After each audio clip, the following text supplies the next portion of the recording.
আমি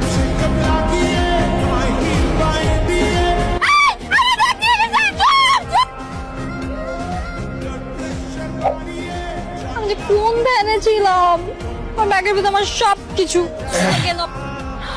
thank you so much, আপনি আমার ব্যাগটা নিয়ে আসছেন। আমি কোন মস্তিষ্কে যে ছিলাম, ছিনতাইকারী কখন পাশে থেকে আমার ব্যাগটা নিয়ে গেলেন বুঝতেই পারিনি। আরে রাখেন, এত প্যারাসান হইতেছেন কি লেগা? আমার তো দায়িত্ব, আর তো থ্যাঙ্কস দিতে হইব আমারে। এটা আমার মহল্লা, আমার দায়িত্ব সবকিছু দেখাশোনা করা। আপনি কি এলাকায় নতুন নি? জি, আমি এলাকা নতুন আসছি। আমিও ভাবতা ছিলাম, কথা হই না, ওটা ভাবতা ছিলাম যে আপনি মহল্লায় নতুন। আপনার যদি কোনো সমস্যা হয় আপনি ডাইরেক্ট আমারে জানাইবেন, দেখবেন আপনি সব সমস্যার সমাধান করে দেবেন। অবশ্যই। আচ্ছা যাই দিলে। আচ্ছা ভাই, আপনার নামটা? সালমান, সালমান শাহ। সালমান শাহ। আমার নাম নাদিয়া।